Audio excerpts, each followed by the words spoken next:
Hello guys, welcome back to another video of Videshwala. Now, in this video, we are going to talk about Poland work visa. Yes, Poland work visa.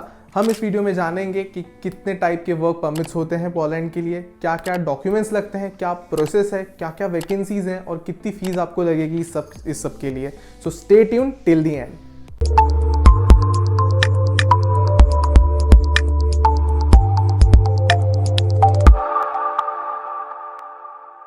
Now to start with Poland, Poland is a very beautiful country situated in the Central Europe.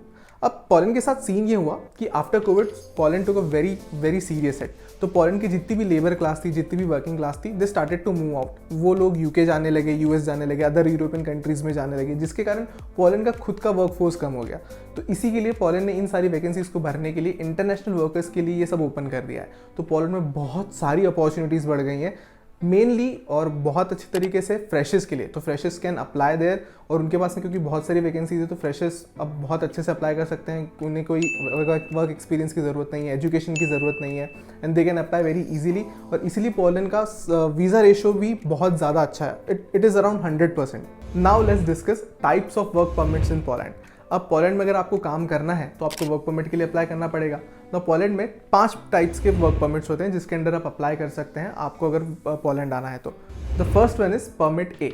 अब permit ए के लिए आप कब apply करते हैं? Permit ए के लिए आप अप्लाई करते हैं तब जब आपके पास में जॉब अश्योरेंस लेटर या फिर एक्सेप्टेंस लेटर है उस बिजनेस की तरफ से जो रजिस्टर्ड है पोलैंड में ही.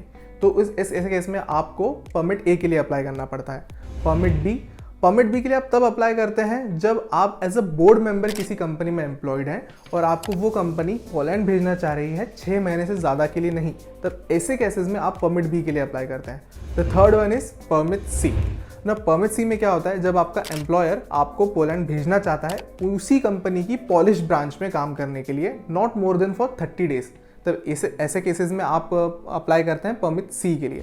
The permit D, the fourth type में इस टाइप में क्या होता है, जब आपको आपका एम्प्लॉयर पोलैंड भेज रहा है but only for export services. जब आप एक्सपोर्ट सर्विसेज के लिए काम करेंगे पोलैंड में रुककर तब ऐसे केस में आपको परमिट डी के लिए अप्लाई करना पड़ता है. And the fifth and the last one is permit S.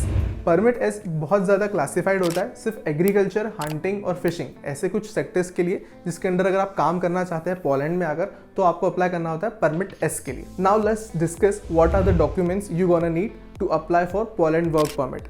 तो पोलैंड वर्क परमिट के लिए आपको जो डॉक्यूमेंट्स चाहिए वो हैं passport, VFS application form, flight itinerary, health insurance, proof of accommodation, work permit, CV, police clearance certificate, your educational certificates, employment contract and flight tickets.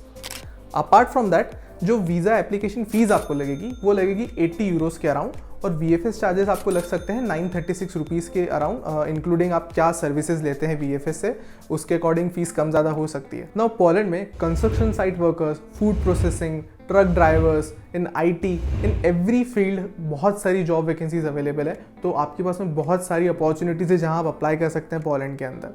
Now how to apply, आप कैसे apply कर सकते हैं इन job opportunities के लिए? It is very simple process. आपको सबसे पहले एक एम्प्लॉयर फाइंड करना है जो आपको आपका लेटर ऑफ एक्सेप्टेंस दे देगा कि आप पोलैंड में इस जॉब के लिए एक्सेप्ट कर लिए गए हो. आपके पास में जैसे ही आपका एक एम्प्लॉयर मिल जाता है, आपके पास में आपका लेटर ऑफ एक्सेप्टेंस आ जाता है, आप सीधा वीज़ा अप्लाई कर सकते हैं. एक बार आपका वीज़ा अप्लाई हो जाए तो आप बिल्कुल बिंदास पोलैंड एंटर कर सकते हैं. ना पोलैंड में अप्लाई करने के कुछ बहुत अच्छे फीचर्स हैं.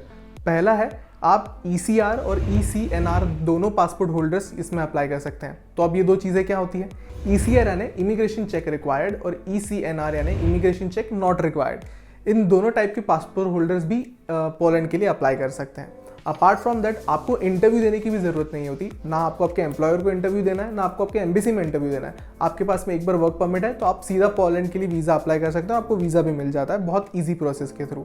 अपार्ट फ्रॉम दिस आपको कंपनी आपका अकोमोडेशन देती है. एक बार आपके पास में आप सिलेक्ट हो गए किसी जॉब के लिए तो आपकी कंपनी ही आपको अकोमोडेशन देगी आप पोलैंड में रहने के लिए. तो वो भी कोई टेंशन वाली बात नहीं है. वर्किंग आवर्स भी पोलैंड में बिल्कुल हमारे इंडिया जैसे ही है. आपको दिन के 8 घंटे काम करना होता है, Monday to Friday, Saturday Sunday off. और अगर आप चाहें तो वीकेंड्स पे भी काम कर सकते हैं और उसके लिए अच्छा खासा ओवर टाइम कमा सकते हैं. And the most important thing is salaries.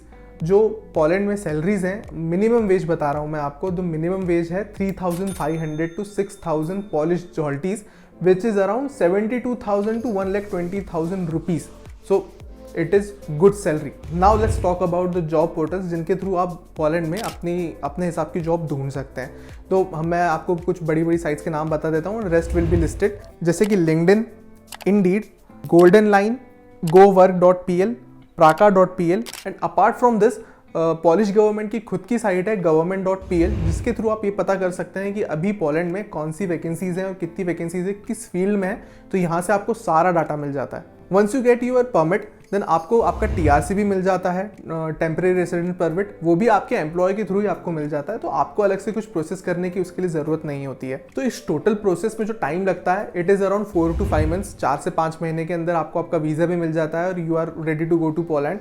Plus इसमें सबसे ज़्यादा टाइम जो लगता है आपका ऑफर लेटर आने में टाइम लगता है, विच इज़ अराउंड 45 days। एक बार आपको ऑफर लेटर आ गया तो आप वीज़ा के लिए जा सकते हैं। वीज़ा अपॉइंटमेंट बुक होने के बाद में आपने एक बार वीज़ा के लिए अप्लाई कर दिया तो अराउंड 4 से 5 महीने में आपकी पूरी प्रोसेस कंप्लीट हो जाती है और you are ready to go to Poland. So it's a very nice destination for everybody जो चाहते हैं कि कुछ नया एक्सप्लोर करें। So I hope this video was very informative for you.